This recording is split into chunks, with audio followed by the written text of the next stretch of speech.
Bienvenidos a un episodio más de su podcast Zoom para ver de cerca lo que todo el mundo agranda. Como ya lo saben, aquí siempre tenemos invitados de lujo y pues el día de hoy, como ya lo pudieron ver, no me encuentro solo, me encuentro nada más y nada menos que con mi hermano, mi amigo, Yair Díaz. Yair, Dios te bendiga. Muchas gracias, Brandon. Es una gran bendición estar aquí contigo y muchas gracias por esa invitación y pues espero que sea de bendición. Sí, no tengo la menor duda que va a ser de bendición. Tienes un podcast que se llama... Sí, bueno, en el diciembre del año pasado pues se hizo ese proyecto de hacer un podcast más de Cristo.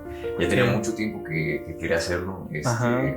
Creo que en el 2018 hice uno que se llama X o Y. Pero en ese tiempo me pidieron una encomienda allá en la iglesia que duré como 3 años con esa encomienda y pues tuve que posponerlo. Y ahora, pues ya que estuve un poquito más desocupado, pues hice más de Cristo. Sí. Y ahí va iniciando. También tiene sus pausas también por otras cosas que surgen, ¿verdad? Sí, hay prioridades como que... prioridades, por ejemplo, hay una misión que estoy ayudando ahí. Pero ahí como que va saliendo el podcast. Sí, lo haces con Damaris. Sí, saludos. Con Damaris. ¿Quieres mandar un saludo a Damaris? Sí. Un saludo muy especial a Damaris. Ajá, claro. Sí, pues de hecho ahorita lo estamos grabando rápido, ¿no? Porque de aquí te vas de volada para la misión, ¿no? Vas a sí, tocar. Bueno, voy al Living. Ok. Al Living a tocar con los jóvenes. Sí. Saludo también a los jóvenes del Living. Bueno, y pues para darle, ¿no? El tema que elegimos es un tema que yo te escuché hablar a ti desde, bueno, tú y yo nos conocimos, ¿cuánto tiene eso? ¿Hace el año pasado? El año pasado. Fue una transmisión también. Fue una transmisión, ¿verdad? Un evento que hicimos por ahí con Asael Zapata, que le mandamos un saludo a Asael. Ahí te conocí por primera vez y después de que terminamos el evento ese, estuvimos por ahí conviviendo y ahí en la convivencia, entre la plática, ¿no? Surgió el tema, no sé, algo así, y comenzaste a hablar de la gracia.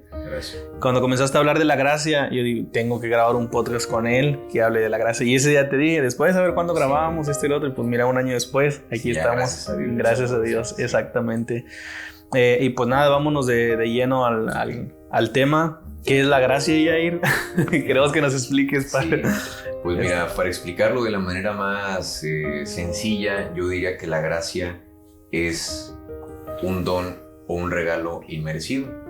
Para hablar de la gracia, pues tenemos que hablar de qué hay alrededor de ese contexto de un regalo inmerecido.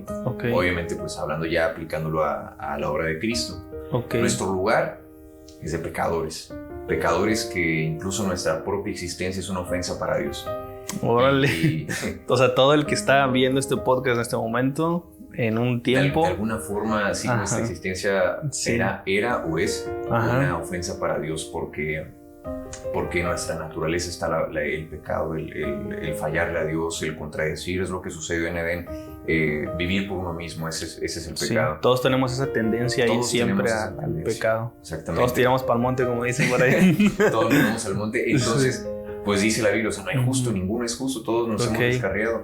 Entonces, nuestro justo castigo, o lo que justamente merecemos, es recibir el castigo. Esa sería nuestra justa retribución. Dice un predicador llamado Jonathan Edwards que el peso omnipotente de la ira de Dios estrella contra nosotros toda la eternidad.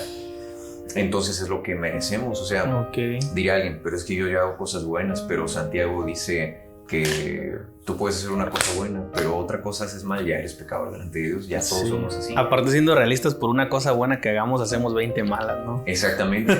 Queremos con esa obra o con esas 3 obras buenas justificar toda nuestra existencia. Yo digo, por 10 aciertos que yo hago, hay 1000 errores acusándome delante de Dios. O sea, definitivamente. Sí. Entonces, ese es el contexto que está alrededor de lo que no merecemos. Entonces, que somos pecadores totalmente. Exacto. Todos. ¿Merecemos a Dios? No lo merecemos definitivamente. No hay quien merezca a Dios. Lo que merecemos de parte de Dios es la ira. Es más, un escritor llamado C.S. Lewis dice, Dios es a quien nosotros quisiéramos arrojarnos sobre sus brazos, pero es de quien al mismo tiempo estamos huyendo porque no podemos acercarnos a Él. Es a quien nosotros necesitamos, pero es al mismo tiempo de quien nosotros deberíamos huir. Es a quien nosotros queremos orarle sin Cristo, pero es quien al mismo tiempo nos debería dar muchísimo miedo hasta mencionar su nombre. Porque hay alguien que usa esta analogía, que Dios es como el sol, de lejos le da vida a todos, eso se le llama gracia común, nos da vida a todos, nos da vida.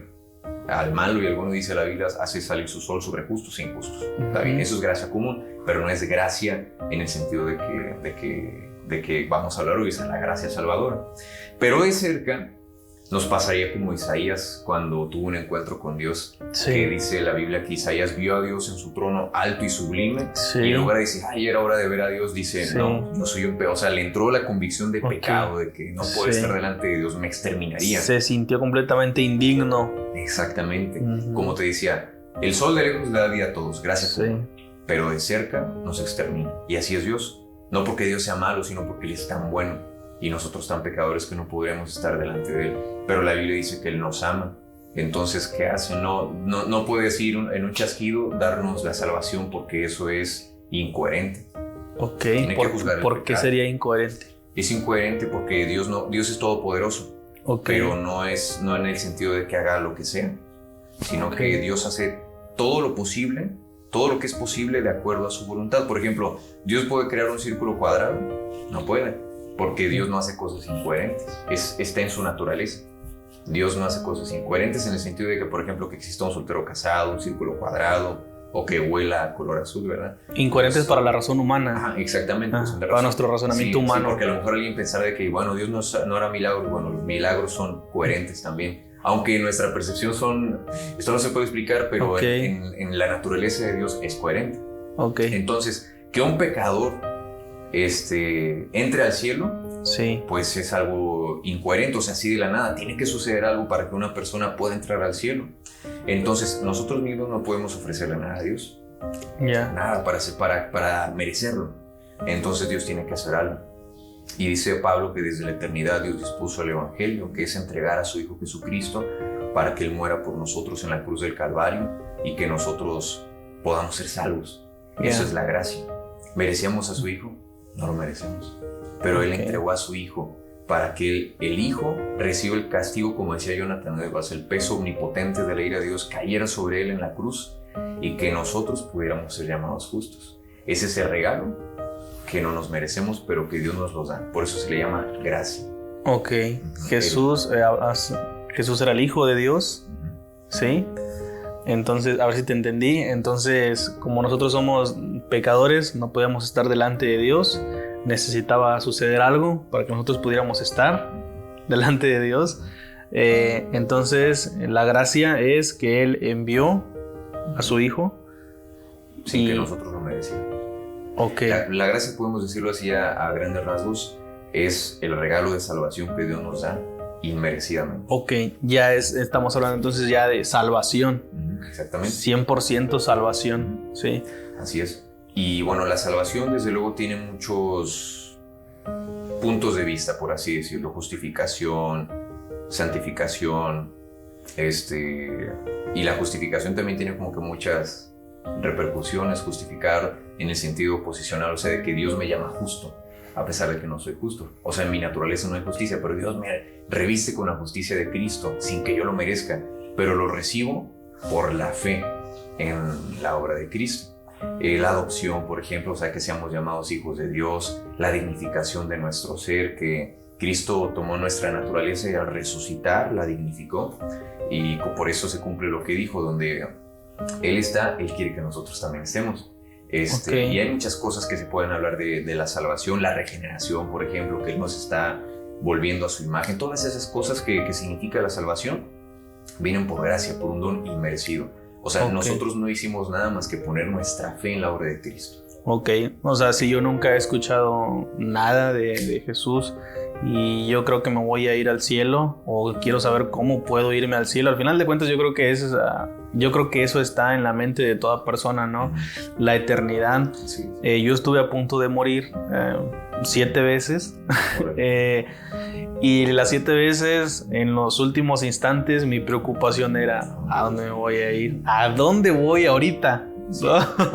Hasta en ese momento yo decía: ¿a dónde me voy a ir ahorita? O sea, en ese segundo que jalen el gatillo, ¿en dónde voy a estar yo? Voy a estar allá. Y en ese momento yo hacía como dicen por ahí, la oración del pecador, la famosa oración del pecador, un montón de veces, la repetí en bucle hasta que ya, pues algo pasó, ¿no? El milagro de Dios, que es otro tema. Y yo creo que al final de cuentas eso en tu lecho de muerte, yo creo, ya ves que a veces las personas ya cuando están muriendo mandan traer a veces a un sacerdote que les dé los santos óleos, o ¿cómo se dice? Sí, los santos óleos. Algo así, ¿no? O mandan traer a un pastor. Me ha tocado personalmente ir a orar por personas, que no soy pastor, pero hay gente, ¿verdad?, que manda a hablar del pastor, etcétera, etcétera. Y yo creo que al final de cuentas es un temor en el corazón de las personas, ¿no? O una preocupación, o está esa duda. Hay quien dice, pues a mí no me importa. Pero yo creo que tarde que temprano te vas a tener que hacer esa pregunta. Claro. Inevitablemente, ¿no? Yo creo que eso está en el corazón de las personas. Sí. ¿A dónde vas? ¿Qué va a pasar después, no? Sí, ¿qué hay después?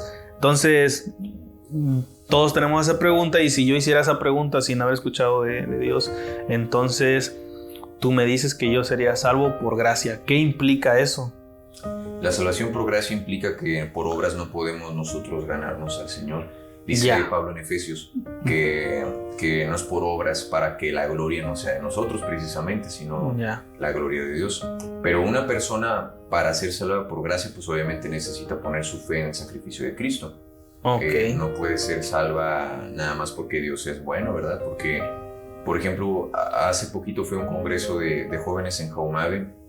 Hicieron un panel ahí de preguntas y respuestas. Me tocó estar en el panel y me tocó la pregunta de que si una persona puede ser buena sin Dios. En el sentido moral o ético. Esa está buenísima esa pregunta. Pues podría decirse que puede cumplir con la ley de Dios, pero sigue siendo un pecador que merece el infierno. Puede salvar a muchas personas si es un doctor, puede darle de comer a todas las personas que tienen hambre, pero si no ha puesto su fe en Jesús, a pesar de que se le haya presentado el Evangelio, pues se va al infierno. Porque, no sé, de hecho una predicadora dijo hace poquito que las personas se van al infierno no porque ellas hagan cosas malas, o sea, no totalmente verdad, sino porque no han puesto su fe en Jesús, por eso se van al infierno.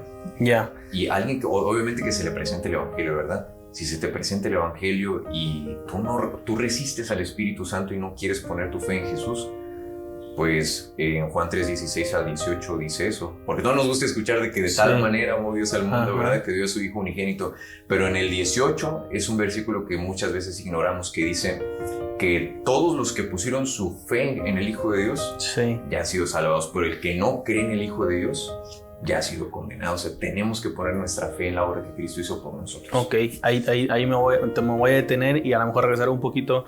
Ahí todo de lo que estás hablando aquí es de obras. Las obras, bajándolo al nivel, bajándolo de dimensión, bajándolo de nivel, es el hecho de que tú te portes bien o que tú te portes mal, el hecho de que tú hagas cosas buenas o hagas cosas malas, ¿no? A eso nos referimos con las obras. Incluso hasta, a lo mejor me voy a meter un poquito ya al ámbito de que, o sea, los que somos cristianos basamos nuestras obras hasta en las cosas que hacemos por el Señor, de que yo soy un gran siervo de Dios, por así decirlo, porque yo he evangelizado y he hecho esto y el otro. Y haz de cuenta que incluso cuando mido mi dignidad como cristiano con mis obras como cristiano, es como decir a un lado el valor de la cruz de Cristo. Ok, entonces, si te estoy entendiendo bien, es que una persona que quiere ser salva, que nunca ha escuchado de Jesús, no necesita hacer buenas obras, no necesita haberse portado bien, así lo vamos a poner, no necesita haberse portado bien para poder recibir la salvación en determinado momento. Exactamente. ¿Sí? Y una persona que sí se está portando bien, que ya escuchó de Jesús y que ya camina con los que se está portando bien, eso tampoco le puede valer en determinado momento, porque el hecho de poner su confianza demasiado en su buena conducta o en su buena moral, eso también lo incapacita, ¿no?, para recibir la salvación. Sí, mira, vamos con la primera. Por ejemplo, alguien que no conoce a Cristo. Me ha tocado escuchar a personas, y a lo mejor si alguien me está escuchando se va a identificar, que dice, yo quiero acercarme a la iglesia. Ya es que así dice. Yo quiero acercarme a las cosas de Dios, así dicen. La cantidad de veces que le he escuchado. Pero necesito tiempo, necesito estar listo. ¿Listo de qué? Y cuando dicen eso se refieren a portarme bien, para ahora sí sentir que yo puedo llegar a la iglesia. También he conocido personas que llegan a la iglesia y se sienten incómodas y dicen, es que yo todavía no me puedo acercar a Dios porque me siento incómoda estando aquí. Pues claro que siempre te vas a sentir incómodo. La típica, si yo voy se quema la iglesia, ¿no? O sea, ellos creen que Dios les exige algo a cambio para que se acerquen. Lo único que Dios exige a cambio es un corazón contrito y humillado. Dice Salmo 51, el corazón contrito y humillado, tú no lo desprecias. Entonces, las personas deben entender que, o sea, los que no conocen a Cristo deben entender que Dios los está esperando así tal cual son. No tienen que hacer absolutamente nada. Okay, lo único que tienen que hacer es aceptar a Cristo en su corazón, poner su fe, por eso se le llama poner la fe en la obra que Cristo ya hizo por ellos. O sea, no tienen que hacer alguna obra, poner la fe en la obra que Cristo ya hizo por ellos, y ellos van a recibir salvación. Y así como dice en Gálatas, el Espíritu de Dios que mora en ellos ya cuando aceptan a Cristo empieza a producir un fruto, que son lo que Santiago dice, las buenas obras, ¿verdad? Pero esas obras son una expresión de lo que Cristo está haciendo en el corazón de las personas, y no algo que ahora sí como que ya estoy alcanzando como que boletitos, ¿verdad? Así para ahora sí ganarme un premio, ¿no? Le llama Pablo el fruto del Espíritu cuando alguien acepta a Cristo en su corazón. Ahora vamos a la segunda, por ejemplo. Bueno, pero es que te estoy deteniendo bastante. Sí, no te estoy diciendo. No, pero te digo, aquí hay gente, como te comentaba antes, hay gente que nunca ha escuchado nada, absolutamente nada. A lo mejor para nosotros ya es fácil de comprender.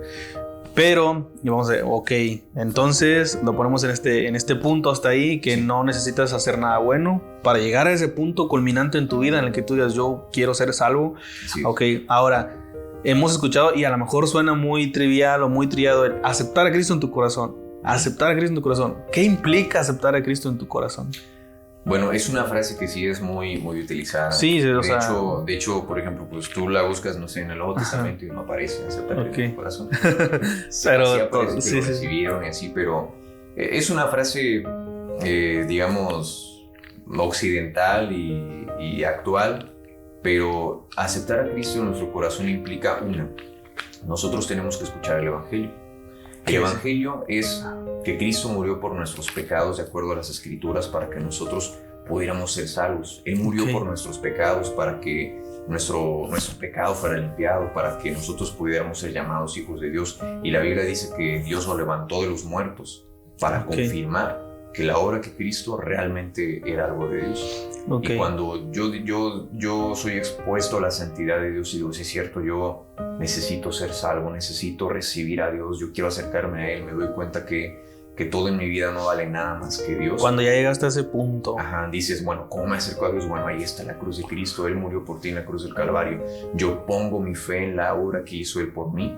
Soy salvo. El Señor nos salva. O sea, ahí lo que pasó fue que hubo un intercambio, pues, ¿no? Como si quitas... Es como si nosotros estuviéramos delante de Dios y merecemos todo el castigo, todo el pecado. Entonces Jesús llega, ¿no? Y se pone ahí. Y entonces ahora Él es quien recibe todo el castigo que yo merezco en este momento, ¿no?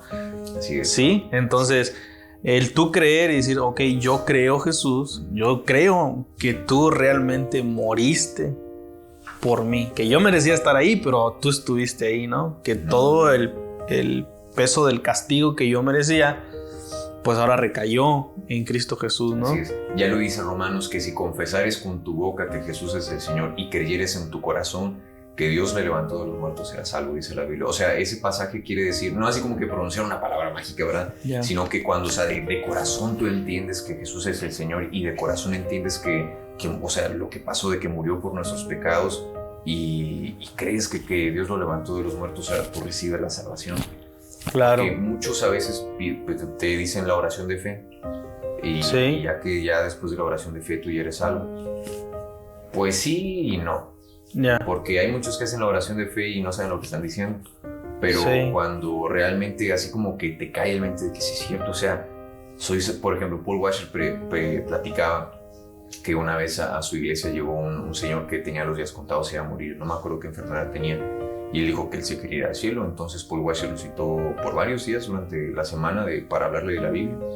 Entonces leía, por ejemplo, con Juan 3:16, de que de tal manera amó Dios al mundo. No, o sea, le entraba por aquí y le salía por acá. Pero platicaban y oraban juntos y otra vez lo ponía a estudiar la Biblia, estaban juntos hasta que un momento, o sea, le leyó el mismo pasaje que le había leído bastantes veces, pero en un momento leyó el pasaje, el Señor, o sea, literal les cuenta que le dijo, mira, agarra tu Biblia y busca Juan 3:16 otra vez. Y otra vez Juan 3:16, y otra vez Juan 3:16, bueno, voy a leerlo a ver.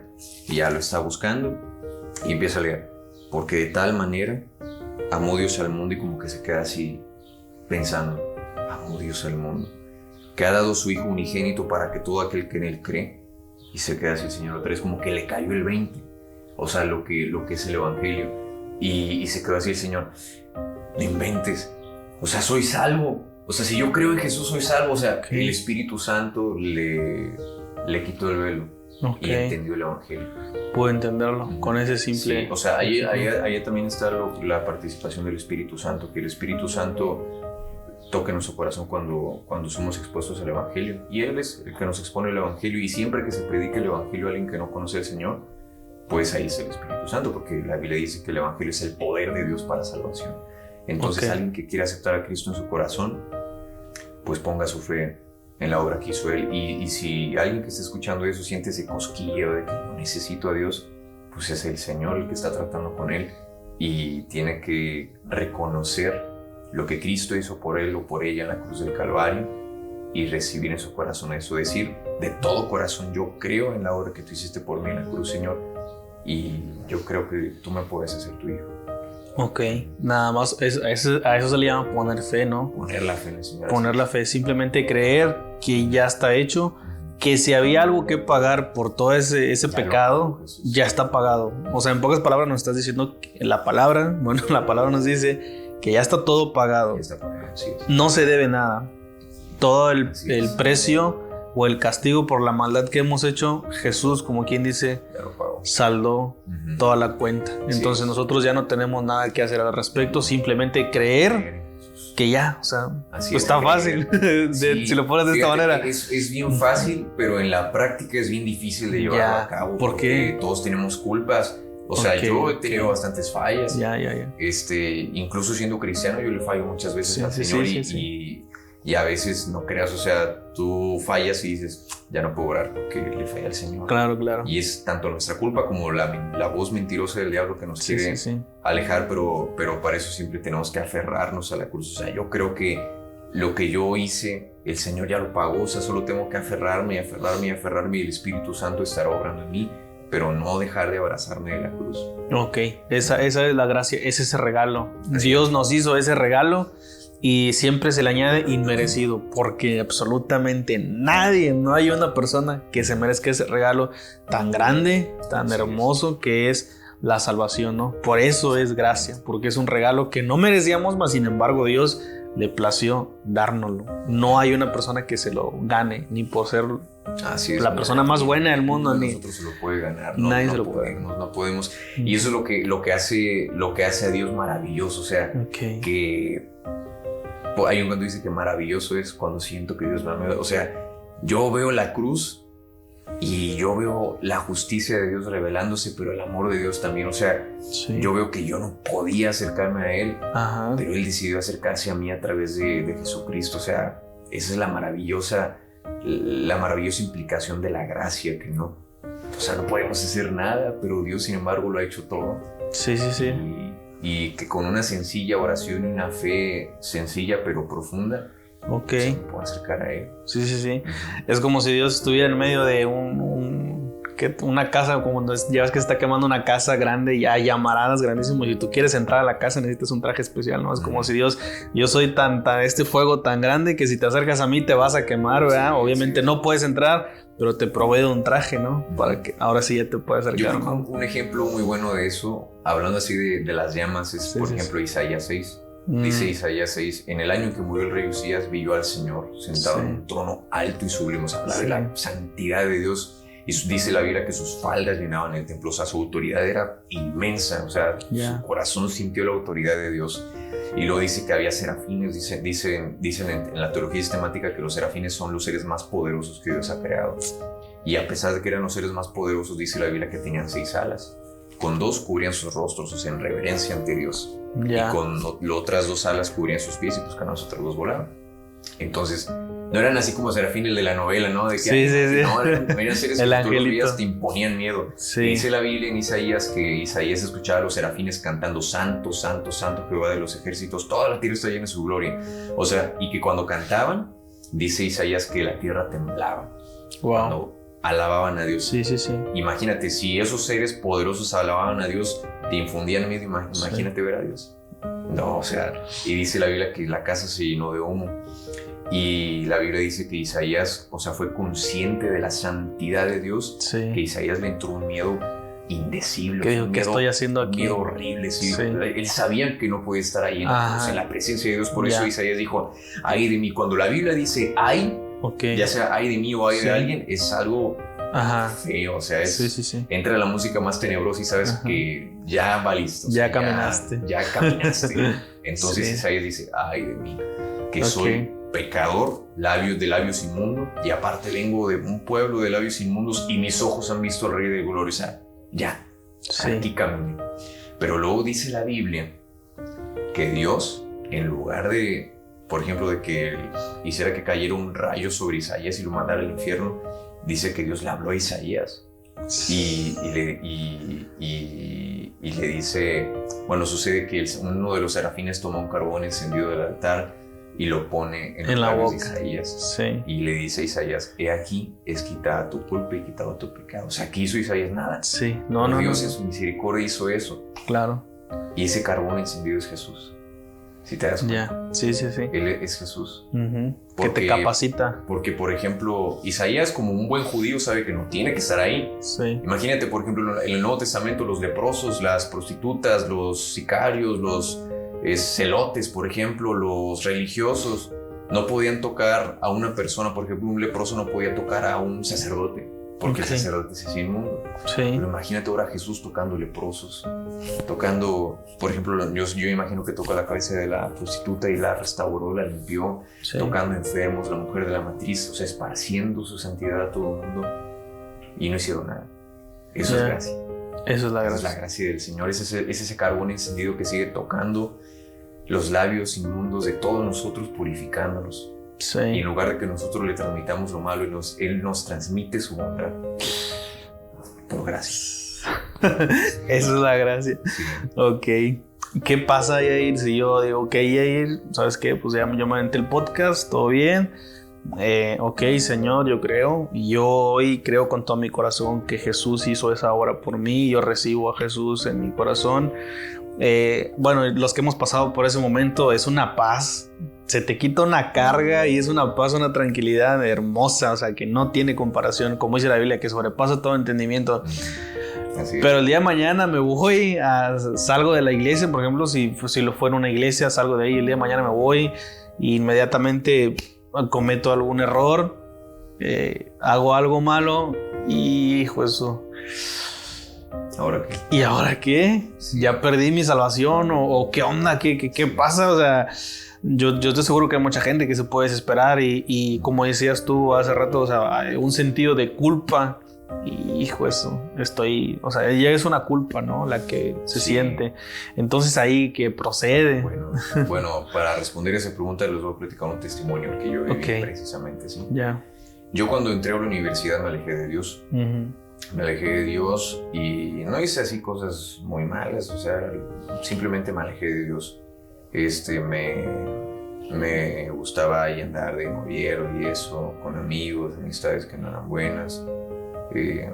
Y me alejé de Dios, sentía una especie de odio y aparte sentí una soledad y así, o sea, me alejé de Dios y incluso yo hasta lo reconocía. No fue mucho tiempo el que duré alejado, pero sí cuando entre el Cebeti saliendo y la universidad me alejé de Dios.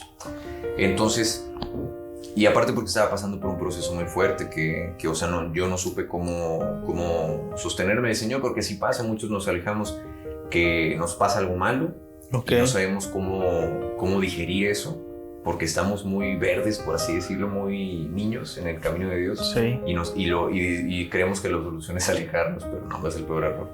Entonces yo me alejé de Dios y me acuerdo que ya después cuando dije, no, o sea, estoy mal, o sea, no puedo vivir así porque se hace más grande el vacío de mi corazón. Entonces yo dije, no, yo tengo que acercarme a Dios.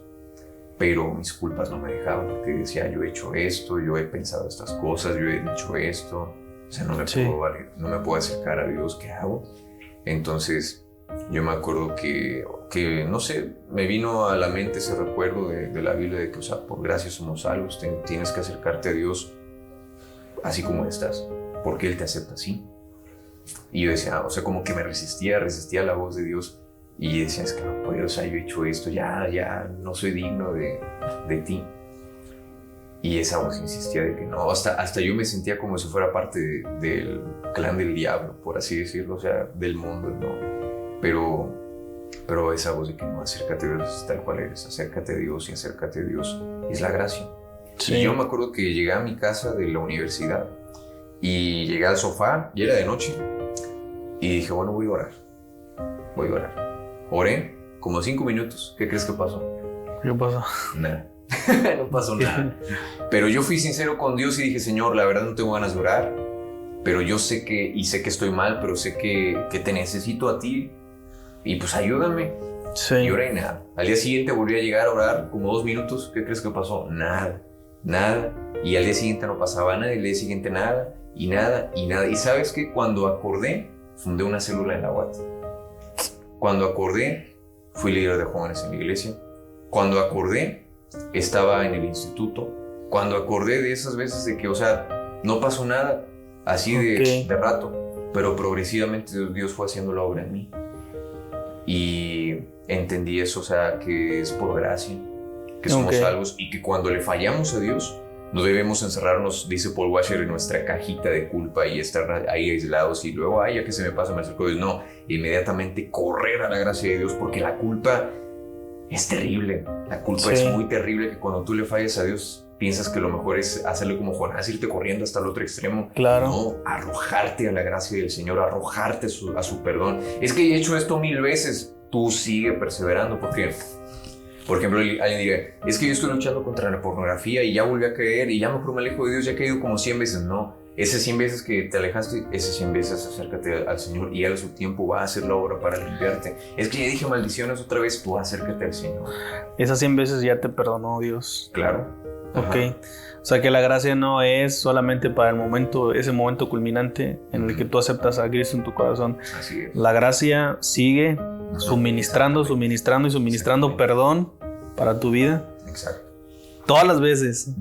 Claro. Sin límite. No es claro que no es licencia para pecar, porque hay gente que se va al otro extremo y dice, como que Dios tiene gracia. Pues voy a hacer, bueno, eso ya es otro tema, ¿verdad? Así que cuando pecamos deliberadamente. Ajá. Pero cuando tú realmente eres consciente de que necesitas al Señor y quieres dejar el pecado, quieres vivir en santidad, pero fallas, bueno, ahí es otra cosa. O sea, la gracia de Dios es contigo, pero hay personas que pues sí vamos a decirlo, si se chiflan, ¿no? Se abusan de la gracia, pero no. De hecho, cuando Pablo está exponiendo el tema de la gracia en Romanos, surge esa pregunta. Es decir, yo creo que es inevitable. Todo el que nos está escuchando y quien ha escuchado alguna vez de la gracia, es inevitable esa pregunta, surge automáticamente. De hecho, una vez escuché a alguien que dijo, si tú estás predicando de la gracia y nadie te dice, entonces puedo pecar, o surge esa pregunta, ¿verdad?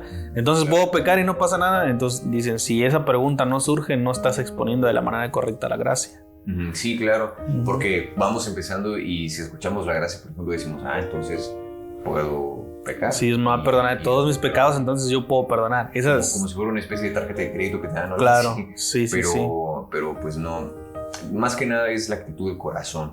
Cuando tú de corazón quieres estar cerca del Señor y le fallas, pero realmente tu intención es servirle al Señor, pues Dios te perdona mientras seas sincero o sincera. Pero obviamente si es diferente la intención del corazón, como por ejemplo Ananías y Zafira, ellos querían hacer cosas para Dios entre comillas, pero su corazón no era sincero. Y así pasa, o sea, al final de cuentas Dios sabe si tú caíste porque no pudiste en ese momento o si lo estás haciendo a propósito. Pero bueno, no vas a engañar obviamente, ¿no? Claro. Si lo estás haciendo a propósito y decir, no pasa nada, lo voy a hacer forzosamente, al cabo que sé que Dios me va a perdonar, ¿no? Es muy diferente a decir, yo me esfuerzo todos los días por hacer las cosas bien. Bueno, ahora, ¿por qué me esforzaría yo para hacer las cosas bien si Dios me va a perdonar o no me toma en cuenta eso? O no es un esfuerzo el que necesito hacer para portarme bien, o cómo es eso. El esfuerzo que tenemos que hacer es el esfuerzo en aferrarnos a la cruz. Ya. No es esfuerzo. Dietrich Bonhoeffer le llama gracia de obras, algo así. Que es más que nada, o sea, esforzarnos y ser disciplinados, no en, por ejemplo, decir, bueno, yo me voy a resistir a no ver una muchacha, yo me voy a resistir a no decir una mala palabra, no, sino voy a esforzarme en orar más, voy a esforzarme en leer más la Biblia, voy a esforzarme en contemplar la hermosura del Señor. Y cuando somos llenos del Señor, pues es bien fácil. O sea, como cristianos muchas veces estamos, lo que tú me estás diciendo, estoy entendiendo, estamos enfocando mal nuestro esfuerzo. Exactamente, sí.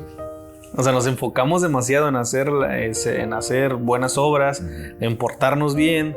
Y yo creo que eso nunca vamos a poder contra eso, ¿no? No, nunca vamos a poder. Porque por eso vino Jesús. Dietrich Bonhoeffer tiene un libro que habla sobre Cristo y se enfoca en las tentaciones. Y aquí yo creo que estaría muy interesante decirlo. Él dice, nosotros con nuestras propias fuerzas queremos enfrentar al pecado. No, pero nunca vamos a poder porque en la tentación son nuestras fuerzas las que se levantan contra nosotros. No podemos. Entonces, ¿qué hay que hacerle? Pues el ejemplo nos lo dio Cristo, siendo hombre, siendo humano. ¿Qué hizo Cristo? No dijo, yo voy a vencer al pecado y al diablo por mi propia naturaleza como hijo de Dios. No, Él se aferró al Padre como hombre, porque nos dio el ejemplo. Por eso dice Hebreos que Él es poderoso para socorrernos, porque Él en la tentación le dice al diablo, escrito está. O sea, se aferra al Señor, se aferra a la palabra de Dios. Y eso es lo que nosotros debemos enfocar nuestro esfuerzo en.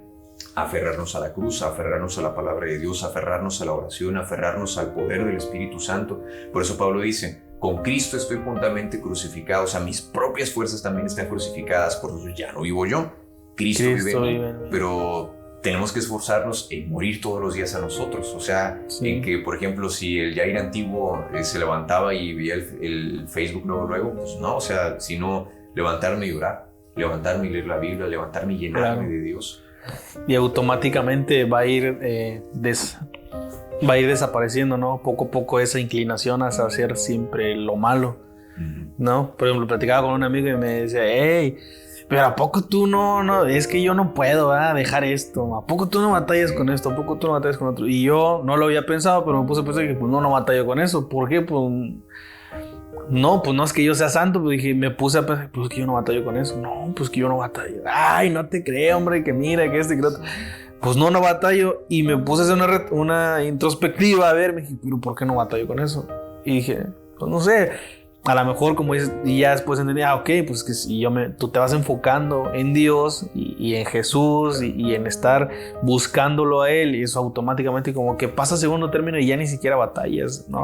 Yo creo que, de hecho también platicaba hace poco con ahora que estuvimos hablando del tema de las adicciones, y este carnal decía, yo le decía, no, pues es que ya no, dice, yo le digo, yo no batallo con una recaída. Por mi mente ya ni pasa una recaída. A lo mejor en su momento ya hay personas que sí, pero yo no paso ya por una recaída. Como que va aumentando, ¿no? O sea, conforme más te vas pareciendo a Cristo, como que hay retos. Por ejemplo, yo le decía, mi reto más grande ahorita y con lo que yo más batallo a lo mejor es por mi fe, por creerle a Dios. Yo batallo todos los días en levantarme y decir, Señor, yo te creo por esto, no sé, por el proyecto el podcast, ¿no? Que crezca y orar, y puede que sea mi frustración, algo así, ¿sí me entiendes? O sea, va cambiando, pero llega un momento en que sí vas dejando de hacer las cosas, como que quedan ya muy, muy atrás, que ya ni siquiera las concibes en tu mente, pero me encantó eso, sí, o sea, estamos enfocándonos más. Sí, es que enfocamos en nuestro esfuerzo y lo predicamos y le hacemos daño a las personas cuando predicamos eso. Mucho daño que le hacemos. Porque, bueno, te platicaba así detrás de cámaras que conocí a una persona. Que ella decía que, por ejemplo, que para ganarse el Espíritu, para conquistar al Espíritu Santo, ese era su lenguaje, que para conquistar al Espíritu Santo hay que desatarnos de ciertas cosas. O sea, no se puede. Nunca me desataría yo de mí mismo, porque son mis fuerzas las que no me dejan desatarme, son las que me atan. Entonces no puedo. O sea, yo necesito llenarme de Él. Y Él es el que hace esa operación en mí, yo no puedo. Es Cristo en mí, como dijo Pablo. O sea, es Cristo, es el que rompe, como dice el canto, es el que rompe las cadenas. Sí. Yo no puedo romperlas para ahora sí agradarle a Dios. O sea, te ofrezco un ramo de buenas obras, Señor, no puedo. No puedo. Lo que mejor le podemos ofrecer a Dios no es un ramo muy bonito de buenas obras, porque la Biblia dice que nuestras justicias son trapos de inmundicia delante de Él. Lo que es precioso para Él que le puedo ofrecer es un corazón vacío, un corazón contrito y humillado, un corazón que reconoce su necesidad. Es lo mejor que le podemos ofrecer a Dios. Muy bien. Hablemos también sobre obviamente sí haces buenas obras, ¿no? Hay gente que sí, por ejemplo, escuchamos esta frase que las obras no salvan, pero los salvos hacen buenas obras. ¿Sí? Pues ¿A qué se refiere con eso? Las buenas obras, es que, mira, hay que entender el lenguaje de Pablo, la teología paulina, porque eso de buenas obras más que nada es el lenguaje de Pablo y de Santiago. Okay. Y hay que verlo en su contexto. Por ejemplo, en Gálatas, Pablo está hablando de las obras en el sentido de las obras de la carne. Ya. Y habla de que las obras les da una connotación negativa, porque los Gálatas, o sea, los cristianos de Galacia, se estaban basando en sus buenas obras para ganar a Cristo. Ahora, Pablo le llama fruto a la contraparte de las obras. Santiago después dice, tú dices que tienes fe pero no tienes obras, pues estás mal, ¿verdad? Entonces, aquí vamos a como que juntarlo. ¿A qué nos referimos con eso? Una, las buenas obras, en el sentido en que generalmente todos las llamamos, como por ejemplo... El portarse bien, buena moral. Vamos a decir, vivir de acuerdo al estándar de Dios, en lo individual. Ajá, sí. En lo individual es fruto de la buena relación que tenemos con el Señor, es fruto de la operación del Espíritu Santo en nosotros. Por ejemplo, yo antes decía bastantes maldiciones, para todo decía muchas maldiciones. Entonces también batallé, porque yo trataba por mis fuerzas de dejar de decir. Pero a medida que yo me fui metiendo más en el Señor, orando más, leyendo más de Biblia, de repente dejé de decirlas. O sea, no así de tajo, ¿verdad? Pero de repente las dejaba de decir y dejaba de decirlas. Porque era Dios en mí, no yo. Ahora, cuando se trata de buenas obras en el sentido de que tiene repercusión con otras personas, por ejemplo, predicarle a los inconversos, poner tus manos sobre alguien y orar, por ejemplo, darle de comer al hambriento, ayudar al que está en la calle. Esas son cosas que tú haces porque Dios vive en ti, Dios pone en ti ese pesar por las personas, porque pues, realmente las cosas no deberían ser así como ahorita están en el mundo. Entonces son cosas que Dios pone en ti que las hagas, pero ahora tú como un instrumento de la gracia de Dios para ayudar a otros que también conozcan de la gracia de Dios. Pero las cosas que tú haces, aún así como cristiano, no te definen, sino son cosas que tú haces por amor. Tanto vale el hermanito que va a la oración y que ora y que a lo mejor no evangeliza a nadie, como Bill Graham o Jonathan Edwards, que predicaron y se convirtieron bastantes. Vale lo mismo para el Señor. Pero las cosas que hacemos pues son ya llamado del Señor, ¿verdad? Como ir a evangelizar o predicar a la gente de la calle. Fruto del Espíritu, o sea, el carácter de Dios manifestándose en nosotros porque el Espíritu Santo vive en nosotros. Pero pues obviamente ese fruto debe notarse, ¿verdad? La gracia de Dios debe tener un buen fruto, y lo dice Pablo en Romanos, que tenemos como fruto la santificación y como fin la vida eterna. O sea, obviamente pues sí debe haber un fruto, un testimonio de que, o sea, progresivamente tú te vas portando bien, como dices tú, ¿no? Progresivamente vas haciendo las cosas cada vez más bien, o más como te pide Dios en la palabra. Así es. Pero como dijiste tú hace rato, lo predicamos mal. A veces lo predicamos y hay gente golpeando desde el púlpito a las personas, ¿no? Acusando y condenando por el hecho de que no hagan las cosas bien. Y generalmente el hacer las cosas bien nacen o brotan sin esfuerzo alguno, porque nacen de amor, ¿no? Exacto. Del momento que tú entiendes lo que Jesús hizo, eso te hace amar a Jesús de una manera que dices, o sea, es que es inevitable amarte, Jesús, por todo lo que tú hiciste por mí.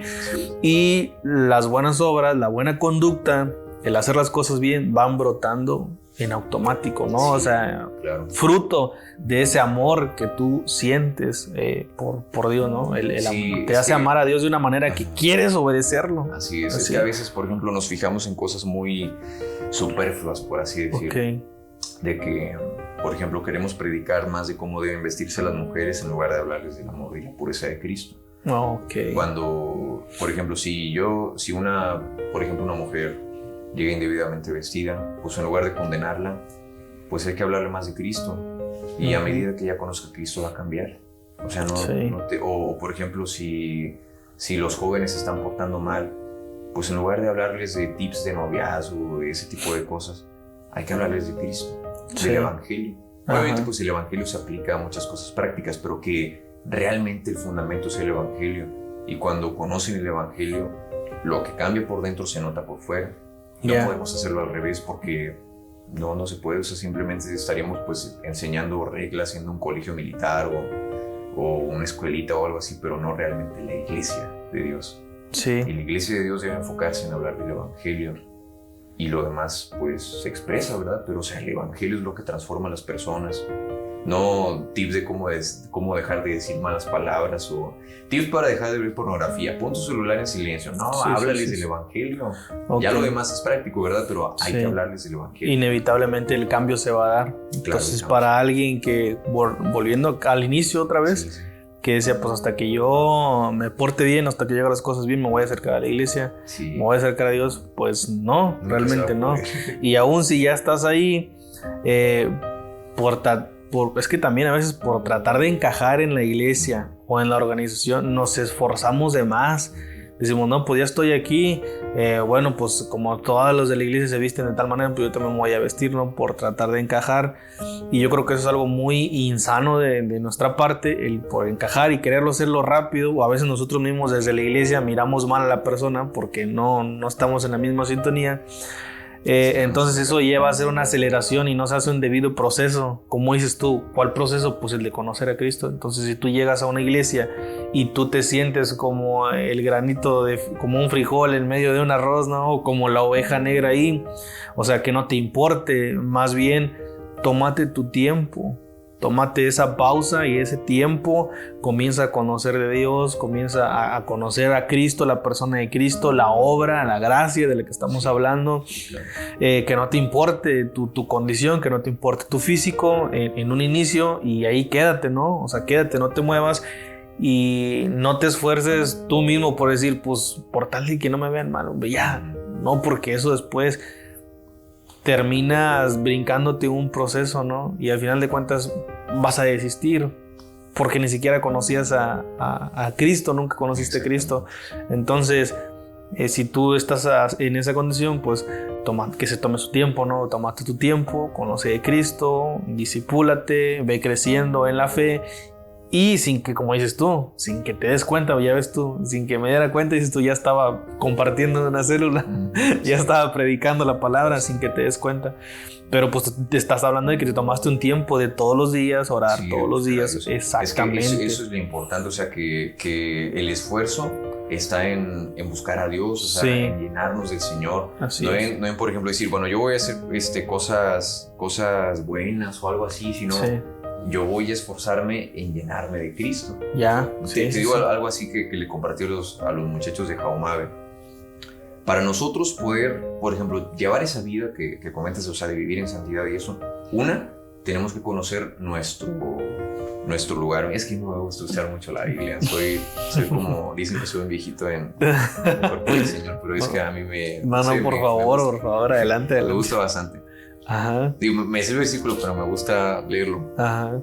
Dice Pablo en Gálatas 2:20: con Cristo estoy juntamente crucificado y ya no vivo yo, mas vive Cristo en mí. Fíjate, primero, conocer nuestro lugar. Con Cristo estoy crucificado. Con Cristo estoy juntamente crucificado. Conocer mi lugar, que o sea, yo estoy muerto. Mi viejo yo está muerto y debo renunciar a mis fuerzas para ser yo débil, y entre más débil soy, el Señor glorifica su poder en mí. Conocer mi lugar. Número 2, conocer mi identidad. Ya no vivo yo. Cristo vive en mí, o sea, nuestra identidad es el Señor. ¿Qué significa eso? ¿Qué implica? Pues, por ejemplo, yo ya no puedo basar mi dignidad en mis obras, aunque seas un buen cristiano, no. Mi dignidad está en la obra que Cristo ya hizo por mí. Por eso ya no vivo yo. Cristo y todo lo que Él ha hecho y lo que Él significa vive en mí. Ahora soy el hijo de Dios, por ejemplo, por la gracia, no porque yo me lo haya ganado. Ahora soy santo, no porque me lo haya ganado. Soy muy soberbio, pero no es porque yo me lo haya ganado, sino porque Él me dio ese título. O sea, todo el que pone tú eres santo. Que aquí ya estamos brincando a la contraparte, ¿no? Alguien que ya conoce a Dios, alguien que ya está en la iglesia, alguien que ya se porta bien, entre comillas, y que pone su confianza y dice, pues que yo me porto bien, ya me tengo que ir al cielo porque yo me porto bien. Ahí ya estamos entrando, ¿no? Con lo que tú me estás platicando, ya estamos entrando en esa contraparte. Exacto, saber nuestra identidad. Mi identidad no depende de lo que yo pueda hacer como cristiano, depende de lo que Cristo hizo por mí. Exactamente. Y luego dice, lo que ahora vivo en la carne, lo vivo en la fe del Hijo de Dios. O sea, número 3, conocer mi propósito, de que ahora yo debo vivir para el Señor. O sea, lo que yo vivo en la carne, o sea, en este mundo, lo vivo por la fe en el Hijo de Dios. O sea, si algo sale bien en mi vida, ya no soy yo. es Cristo el que está orando. Si yo puedo orar más, no es porque yo sea el rey de la oración, no es porque el Señor está tratando conmigo. Si yo hago esto o el otro, es el Señor. O sea, todo es Cristo, el centro es Cristo. Y créeme que cuando Cristo es el centro de nuestra vida, todo cambia, todo es diferente. Sí, claro. Y la persona que no conoce a Cristo debe conocer que cuando le acepta, hace cuenta que se murió esa persona, por así decirlo. O sea, yo me morí, mi viejo yo ya quedó atrás. Ahora es Cristo el que vive en esa persona. Y mientras esa persona persevere en buscar al Señor, Dios pone sus deseos y su voluntad en su corazón. De tal forma que se transforma, cambia. Sí, claro. Bajándolo y ya casi para ir cerrando, porque te tienes que ir, ¿no? Ahí tienes un evento pendiente. No quisiera irme. Está bien para hablar de la gracia. Sí, no, y no acabaríamos. Tendríamos que hacer una serie completa. Una serie completa, sí. Lo pasamos muy, muy por encimita, pero creo que se habló. Ahora, ya para ir terminando y para ir cerrando, lo bajamos a lo práctico. ¿Qué te parece con la parábola del hijo pródigo? Que es la más común, la más usada, pero yo sé que hay gente, digo, como que no la ha escuchado, que nunca ha hablado, no ha escuchado hablar del hijo pródigo, ni ha leído la Biblia nunca en su vida, y todavía tiene poquitas dudas sobre la gracia. ¿Qué te parece si lo bajamos a lo práctico con esa parábola?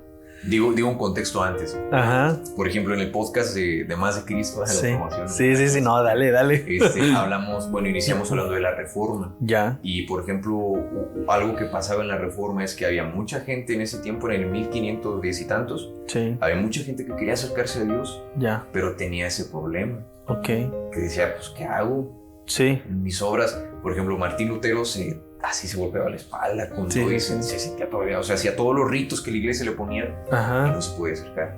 O sea, él sentía su corazón lleno de culpa todavía, hasta que entendió lo que dice Romanos: el justo por la fe vivirá. Se le quitó un gran peso de encima. Y algo así es como es lo del hijo pródigo. Todos pasamos por eso. Dice la Biblia que había un hombre muy rico, con 2 hijos. Y uno de sus hijos, el menor, ¿no? El menor. Ajá. El menor, como adelante, ¿verdad? Yo soy el menor de mi familia. El menor, pues, dijo: bueno, papá, dame toda mi herencia, todos los bienes que me corresponden a mí, el dinero, dame mi tarjeta de crédito y todo, y me voy a ir. Y se fue de su casa, de la casa de su papá. Malgastó todo el dinero. Y dice la Biblia que lo malgastó, pues, en el mundo. O sea, se llenó de todo lo malo, de tal forma que se quedó sin dinero. Y terminó comiendo con los marranos, tanto así. O sea, era el hijo de un señor, de un empresario, como Salinas Pliego, de cuenta, el hijo de Salinas Pliego, ¿no? Y terminó en lo más bajo. Entonces, pues dice la parábola, el hijo pródigo se dice en su mente: yo en casa de mi papá tenía todo. Y ahora estoy aquí ya comiendo hasta con los puerquitos. O sea, ¿qué me pasa? Que estoy loco. Dice: voy a volver a casa de mi papá y le voy a decir que de perdido me dé chance de ser como uno de sus jornaleros, que un empleado, me dé chance de ser el velador de allá afuera, de perdido. Que ya no me reconozca como su hijo, está bien, pero yo necesito estar bien. Que me dé chamba, aunque sea. Que sea su velador o el celador o el que le corte el césped, pero que sea eso. Y dice la Biblia que el hijo llega con su papá a la casa de su papá. Y a lo mejor el hijo pensaba: no, hombre, cuando llegue mi papá me va a poner unos cintarazos, me va a golpear, me va a humillar, me va a correr. Y a lo mejor y a lo mejor a lo mucho sí me dé chance de servirle así como el más bajo de sus empleados, pero me va a poner primero una buena. Y dice la Biblia que cuando el hijo llega, a lo mejor el hijo llegaba así, iba temblando, iba triste, y a lo mejor ve a su papá de lejos y el corazón le palpitó bien fuerte diciendo: mira, ahí está mi papá, tanto que lo extraño, pero me va a poner un castigo terrible. Y a lo mejor caminaba con los pies temblando y pensando, y a lo mejor le sudaban las manos y ni quería ver a su papá porque lo iba a castigar muy fuerte. Pero dice la Biblia que el papá llegó corriendo hacia su hijo, y en lugar de castigarlo, en lugar de condenarlo, en lugar de mandarlo, en lugar de cuestionarlo y decirle: mira todo lo que hiciste, y reclamarle y todo, dice la Biblia que el papá se le echó al cuello y lo abrazó. Y que lo recibió. Y no le cuestionó nada, no le dijo: mira, por andarte dejando, mira lo que merecías, tienes ahora sí lo que mereces. No, o sea, lo recibió en sus brazos. Y dice la Biblia que el papá dijo: ahora vístalo de ropas nuevas que se bañe, que se ponga guapo, que se ponga bonito, denle la gilet de 3 navajas, que se rasure bien, corten el cabello, denle las mejores ropas, póngale el anillo, porque el anillo que dice la parábola representa autoridad, o sea, su autoridad o su nombre como hijo. O sea, yo soy el hijo del papá, como decía el señor del video. Yo soy el hijo del papá, soy el hijo del patrón, o sea, ya no. Imagínate el hijo ver esa escena. El Junior otra vez. O sea, así paradito, nada más diciendo todo lo que dice su papá. O sea, yo merecía que mi papá me mandara hasta lo más bajo, pero me está diciendo que me pongan las ropas más espléndidas, que me limpien, que me den lo mejor, que me pongan el anillo de hijo. O sea, eso quebranta el corazón. Claro, definitivamente. Y luego el hijo mayor, pues no. Dijo, papá, pues yo siempre estoy contigo y le das esto a él. Pero le dice, ¿qué a ti? O sea, es mi hijo. Él viene a mí de todo su corazón. Y hay una historia en un profeta menor que se me olvidó el nombre, creo que en Zacarías, en donde también aparece algo parecido. Es en Zacarías, que es el sumo sacerdote Josué, con unas ropas viles, imagino las peores ropas, y delante de Dios aparte, imagínate. Y al lado, ¿quién crees que estaba? Satanás. El diablo para acusarlo. Imagínate la escena. Lo estaba acusando. Y a lo mejor Josué dijo, no, pues ya, aquí ya quedé. La Biblia dice que Dios mismo le dijo, quítenle estas ropas sucias y pónganle ropas limpias y mitra limpia para que me siga sirviendo. Exactamente. Como Dios nos recibe con su gracia. Esa es la gracia de Dios, ¿no? En su máximo esplendor. Una vez, algo así muy personal, estaba precisamente en la sala de mi casa y yo me sentía muy culpable delante de Dios. Era cuando me estaba así acercando a Dios poco a poco. Y ahí sí, ya, ahora que me acuerdo que uno, bendita memoria, gracias a Dios, no me acordaba. De cuando estaba en la universidad y me estaba ahora sí volviendo al camino del Señor. Yo me sentía bien culpable, como no tienes idea, pero bien culpable. Sentía que el suelo se iba a abrir, que me iba a tragar el infierno. Entonces yo estaba así culpable y oraba. O sea, ahora sí estaba orando con fervor, ahora que me acuerdo, pidiéndole a Dios perdón, y no sentía perdón. O sea, me sentía desesperado de que Dios no me escuchaba. Señor, me estás escuchando, es que yo necesito que me perdones. Ya, ahora sí, ya en serio, ya quiero estar cerca de ti. Y sentía que el cielo estaba cerrado y el infierno abierto. Y me acuerdo que yo otra vez voy a agarrar la Biblia, que yo agarré la Biblia así de repente, de esas veces que te pones a leerla, porque yo me puse así a leerla ordenadamente, que primero el Pentateuco y luego me iba a la sección de los históricos y luego a la sección de los poéticos y tocaba leer los poéticos esa ocasión, o sea, los salmos. Y me acuerdo que abrí la Biblia en el salmo que me tocaba y era el Salmo 32. Y cuando leí ese salmo me puse a orar otra vez, pero ahora quebrantado, dándole gracias a Dios porque ahora sentí el perdón. Salmo 32 dice: bienaventurado aquel cuya transgresión ha sido perdonada y cubierto su pecado. Y cuando leí eso, o sea, pues Dios me respondió y dice: bienaventurado el hombre a quien Jehová no culpa de iniquidad y en cuyo espíritu no hay engaño. O sea, que Dios mismo diga: en ti no hay engaño, a pesar de que yo sé que soy pecador. O sea, y luego dice, ya hasta el final dice: alegraos en Jehová y gozaos justos. Y ya te habla como justo ya. Sí. Y eso eso en lo personal pues me quebranta. Y cantar. Sí. Y no, hombre, o sea... De hecho, Pablo en todas en la mayoría de sus cartas, ¿no? Dice a los santos. Sí, exactamente, a los santos. Y eso es muy bonito. Yo a mí siempre me gusta jugar con las personas así cuando me toca dar una enseñanza y les digo: levanta la mano los que son justos. Y yo la levanto y nadie la levanta. Ajá, sí.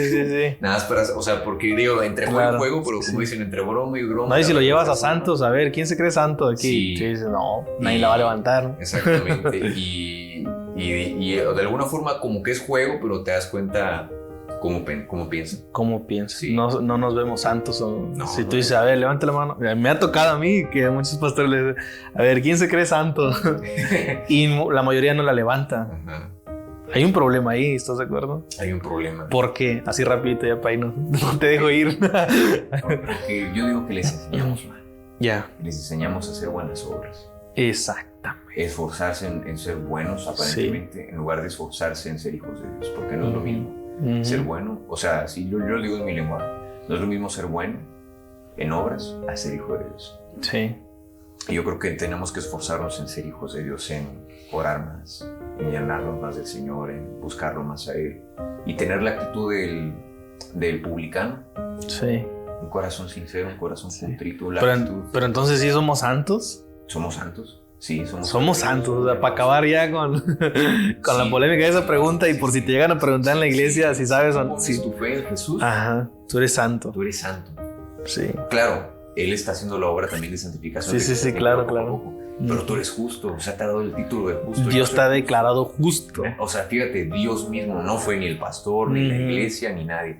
Dios mismo. Por eso dice, bienaventurado aquel a quien Jehová no culpa de iniquidad. O sea, Jehová, el juez mismo, nos llama justos. Sí, claro. O sea, eso es decir, Señor, por ese simple hecho yo te entrego mi vida completa. Sí. Exactamente. Pues ya saben, levanten la mano. Levanten la mano los que son santos. Levanten la mano los que son santos cuando les hagan esa pregunta. Sí. No, pues con eso cerramos. Y pues bueno, cayendo al hijo pródigo, esa es la gracia de Dios en su máximo esplendor. No importa qué tan lejos te vayas, no importa qué tan bajo caigas, no importa, no hay pecado. Fíjate, tú estás pensando, es que lo que yo hice es imperdonable. Pero el sacrificio de Dios y el perdón de Dios es precisamente para lo imperdonable. Exacto. Si hubiese pecados perdonables, pues entonces de nada sirve que Jesús lo hayan colgado en el madero. Fíjate, el teólogo Luis Berkhoff, cuando habla de la obra de Cristo, piensa y dice, Jesús, como Dios, su sacrificio fue de infinito valor. O sea, Dios, claro. Imagínate, vamos a menospreciar a Dios. No, hombre, Dios es más grande que cualquier tamaño de culpa. Ajá. Pero también tuvo que ser hombre, porque el hombre era el que tenía que pagar. Sí, claro. O sea, imagínate Dios mismo tomando nuestro lugar. O sea, su sacrificio es tan infinito que verdaderamente no hay pecado ni culpa tan grande que sea imperdonable. Que sea imperdonable. O sea, Cristo los hizo perdonables todos. Claro, o sea, el sacrificio de Cristo es de un valor tan infinito que nuestra mente nunca y nuestro corazón jamás terminaría de entenderlo, y nuestro corazón jamás terminaría de adorar al Señor por esa maravillosa obra. Por eso en Apocalipsis el canto eterno que yo imagino que vamos a estar ahí todos nosotros es: Señor, al que está sentado en el trono y al Cordero, sea la alabanza, sea la gloria, la honra y el poder, porque dicen ahí inmolado en la cruz. Por tu sangre nos has hecho reyes y sacerdotes. Claro, exactamente. Así es, no hay pecado que Dios no pueda perdonar. No hay pecado que Dios no perdone. Así es, no hay lugar donde Él no te pueda sacar, donde Él no te pueda levantar, ¿no? Dios ahí está. Y como dice, nada nos puede separar de su amor. ¿Qué nos puede separar del amor de Dios? Nada, absolutamente nada. Entonces, esa es la gracia de Dios, que tú no te lo mereces, ni te lo vas a merecer jamás, pero aún así Dios te da su amor, su perdón, su salvación, su misericordia. Dice que sus misericordias son nuevas cada día. Cada día hay provisión para el perdón de ese pecado o de ese error que tú cometiste. Así es. Así tal cual, ¿no? Así es, su misericordia siempre es maravillosa con nosotros, y su gracia es abundante, dice Pablo, donde abundó el pecado, sobreabundó la gracia. Y hijo, eso. O sea, su gracia, ¿tú crees que hay un pecado grande? La gracia es muchísimo más grande. Porque así es. ¿Tú crees que esto que hicimos en el pasado es muy grande? La gracia de Dios lo rebasa 1000 veces, infinitamente más. Sí, claro, totalmente. ¿Algo que quieras ya añadir para despedirte? Ya nos vamos, fue todo por hoy.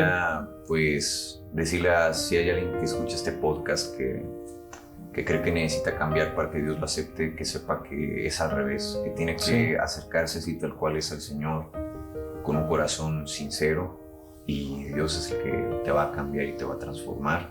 Y pues quiero mandarle también un saludo a los chicos de la célula Olam, es donde estoy trabajando, y también a los hermanos del rebaño de Jesús, y a los hermanos del Divino Salvador, y pues por supuesto a Amaris. Claro. Sí. Que es tu novia, tu prometida. ¿Qué significa Olam? Olam significa Dios eterno. Dios eterno. Sí. Ok, muy bien.